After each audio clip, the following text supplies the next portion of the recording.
had quite the year. We were afraid we were not even going to be able to bring you some new episodes of your favorite show, Catholic Faith Forum. But we thank God for his mercies, and we also thank the brave frontline workers who have worked tirelessly to contain the spread of the dreaded coronavirus pandemic. Welcome to another episode of Catholic Faith Forum.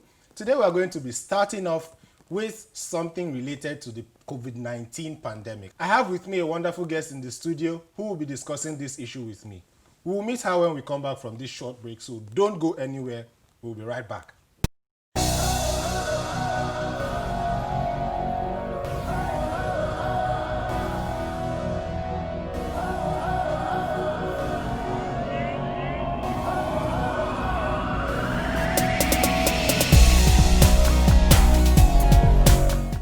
Welcome back, guys. This is Catholic Faith Forum. My name is Chima, and today we're talking about the health and safety practices you should adopt post-COVID-19. I have with me Dr. Telema Nwachukwu.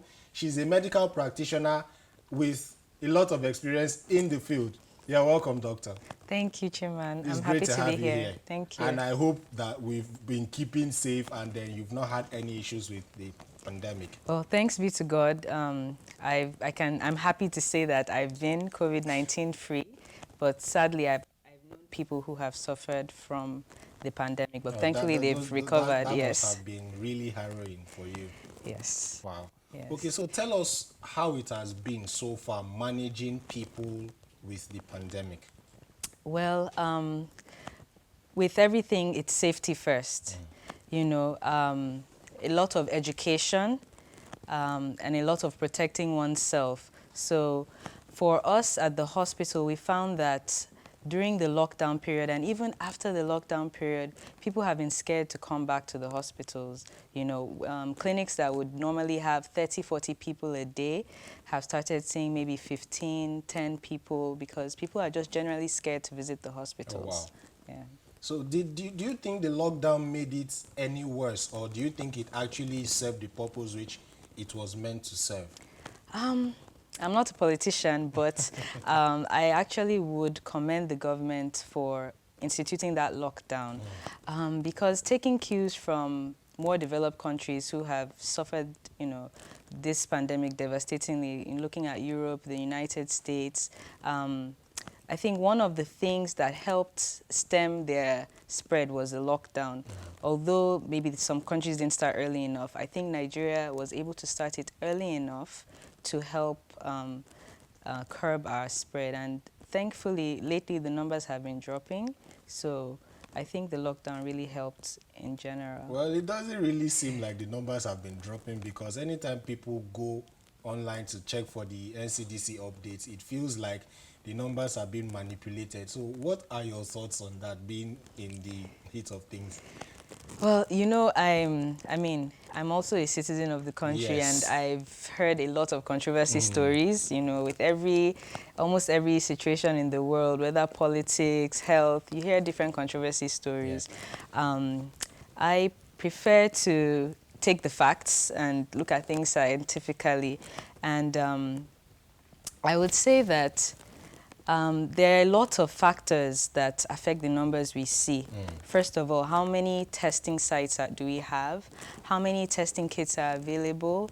And how many people are willing to go and get tested? You hear of people who have been in places where they are at risk and they go and hide instead of going to present themselves for proper testing. So lots of factors affect the numbers we see. But on a whole, I believe we can trust the results we see from NCDC. Okay. So let's go back to the lockdown a bit.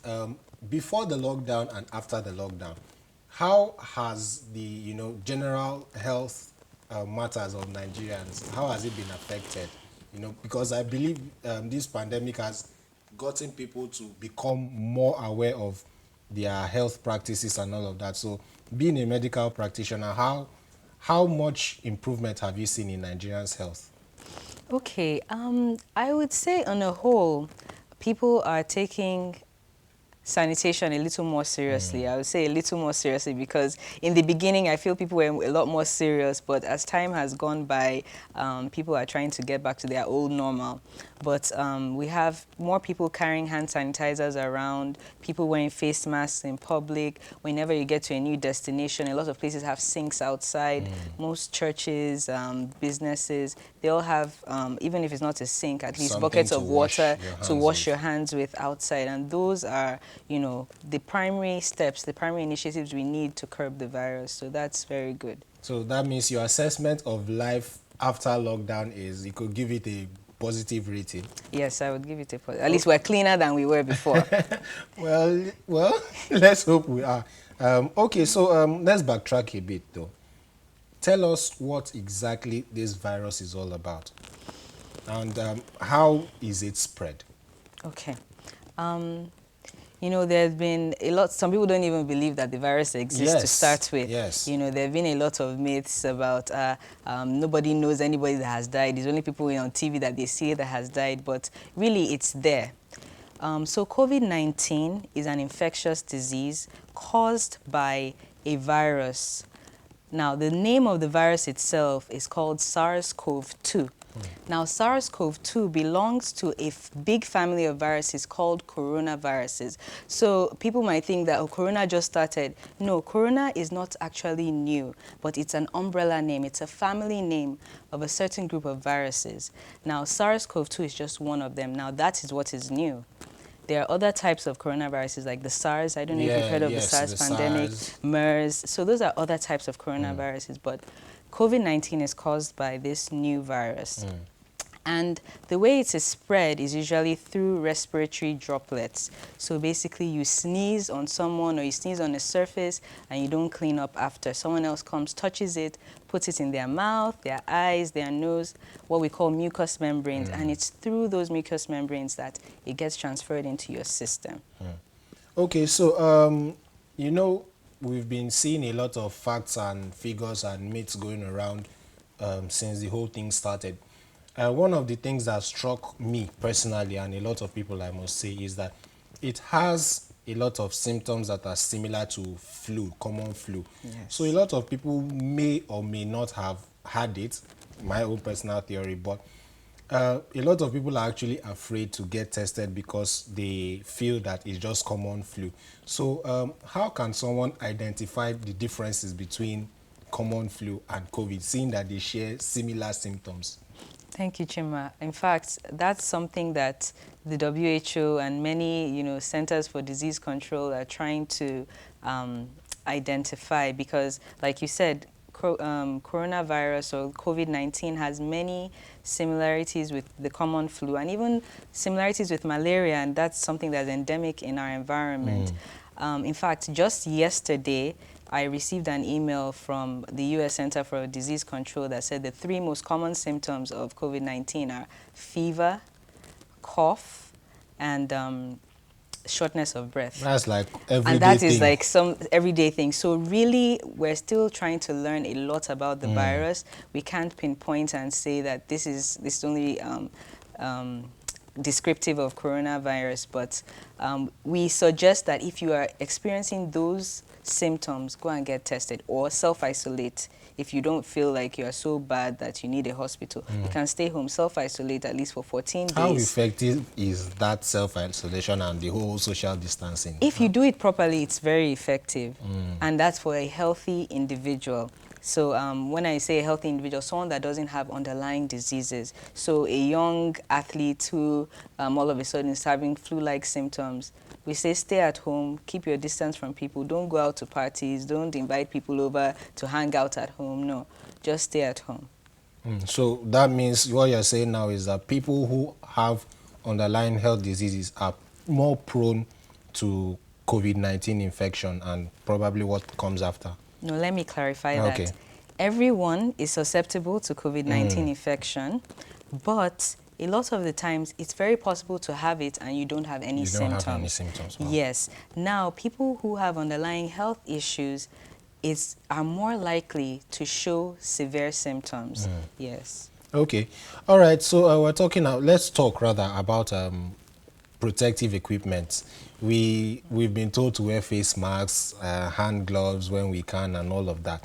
But we know some people cannot do what you guys in the hospitals do, wear full protective equipment. So how do we actually improvise? And seeing the way Nigeria is, we almost come in contact with people every time. So how can we properly use what we have to help us mitigate and minimize the spread of the virus? That's a very good question. But thankfully, the general public doesn't need to don PPEs and wear heavy equipment. If we follow the simple guidelines of social distancing, according to WHO, that's about 1 meter or 3 feet, staying 3 feet apart from another person. Even if they cough or sneeze, it's not likely to touch you. And we've also asked people to wear face masks. So at least even if they cough or sneeze, it's within their own face mask. So I believe if people can avoid overcrowding, if public transport systems maintain the social distance rules, we can actually be safe enough. That's going to be really hard, but we just have to keep telling people the same thing so that eventually it gets into their brains and they adopt it. Okay, so you talked about how people are getting more sanitary, but when you visit some communities, especially those that have been classified as high risk, it almost seems like nothing changed. So how can we, help these people understand the importance of being sanitary, especially in this period, going forward as well? I think that is a very tall order, because with all the information that's been out there, with all the efforts of the government, there are some people that still believe that this thing is not real. It's not real. In fact, I was going to the hospital one day, and it was about 2 p.m. on a Friday. A local bar was fully open. People were sitting down, 5 people on a table, no social distancing, and beer bottles everywhere, and people were acting like everything is normal. Everything is fine. So I feel we have to keep doing what we're doing, put the information out there, educate those around us, and then practice it ourselves, and hopefully the message will sink home. Yeah, the government has also tried to use some of the security forces to enforce all of these rules and all.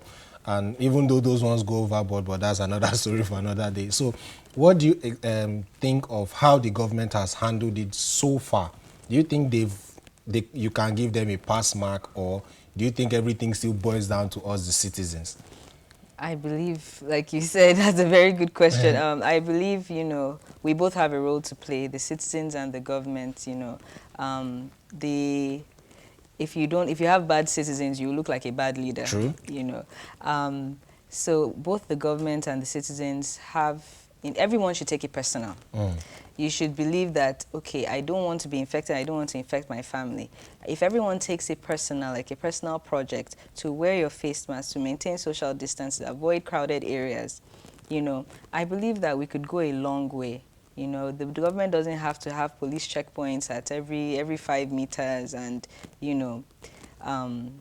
it's more, I feel it might be more harmful than good to have so many of the law enforcement agents on the road doing things that we could do by ourselves. Okay, so let me ask you this question that a lot of people usually a lot of people find it very hard to ask and very hard to swallow and very hard to believe. Is COVID-19 a death sentence? Because a lot of people are paranoid about this. People think that once they have COVID-19, it's all over. So is it a death sentence? I'm very glad you asked that question, Chima. COVID-19 is not a death sentence. Just like we said in the beginning, it could be as mild as having a common flu, and then for some others, it could be very severe. So because we are still learning about this virus, we never know how each individual will react. That's why we say, in this case, prevention is definitely better than cure.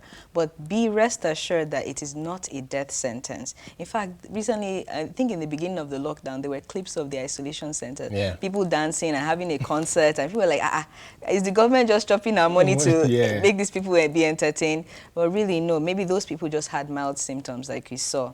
There are some people who get the virus and they need to be on a ventilator. There are some people who get the virus and they didn't know they've taken 3 packets of malaria medicine and wondering why malaria is not going. So it varies for different people, but it's not a death sentence. Please get tested and self-isolate if you feel you have any of the symptoms. Yes, because there are a lot of people who have done weird things and have gone overboard because they had COVID.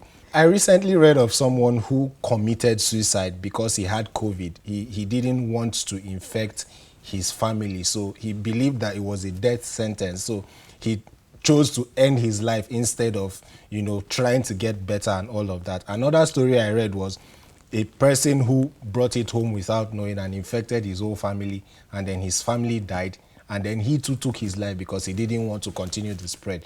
So a lot of people are paranoid like this, that people think that once they hear COVID-19, there's a problem, their life is over. And so how have you also dealt with, the stigma of this whole virus? How has it been for you so far, dealing with this stigma?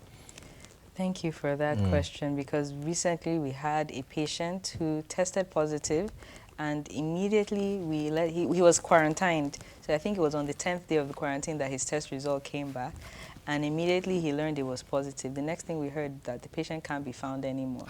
The family had bundled him out, and we were like, we called the number. In fact, we sent people to the address given. Wow. I found out it was a wrong address, and so you can imagine the damage that this person is doing in society when he could have just Who knows stayed. how many he has probably infected. Exactly. So I think it's education, really.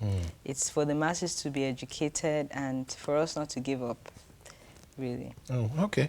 All right, so let's talk about best practices, because we've all resigned. We have to resign to the fact that COVID-19 is here to stay. So what best practices can we adopt going forward to help us, reduce the spread of the virus and live normal lives, or seemingly normal lives? This new normal, as of people have termed Yes. it, is rather inconvenient, COVID-19 in general, especially in our Nigerian society. Very. Where we are We literally live by extroverted contact. people, Yes. and we have parties every weekend in Lagos.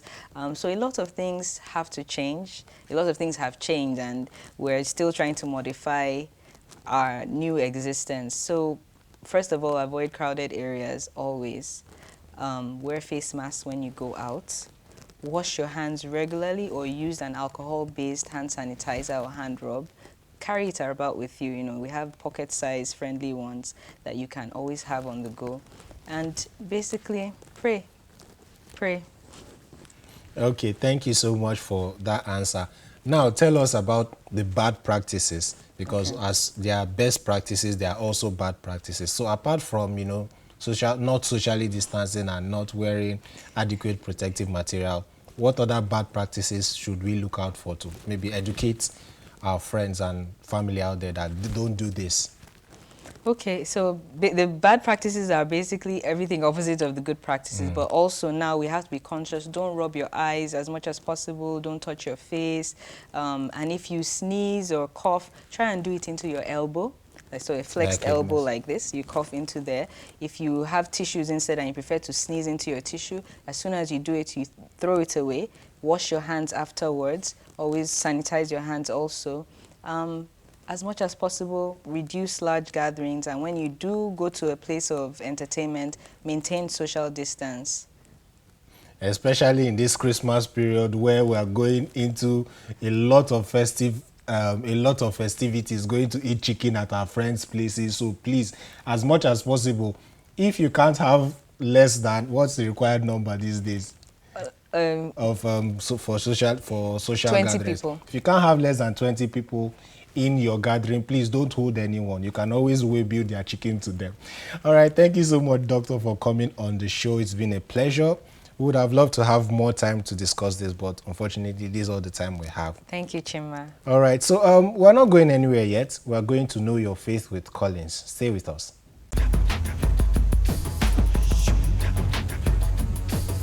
Many things have changed due to the coronavirus. So many things have changed. Meetings are now being done virtually. Everyone is having things online. And then there's the situation of mass on TV or online. So a lot of people have been asking questions if this can be a substitute for attending Mass physically. Welcome to Know Your Faith series. I am Collins, and today I would help you understand better what it means. Generally, as Catholics, we are obliged to always attend Masses every Sunday. It's a duty of obligation to us because the second commandment says we should keep the Sabbath day holy. Now, however, this doesn't always apply, especially in certain conditions, probably a severe weather condition or a health condition. You're probably too sick to attend Mass. So at that point, it's okay not to attend Mass because there's nothing you can do about it.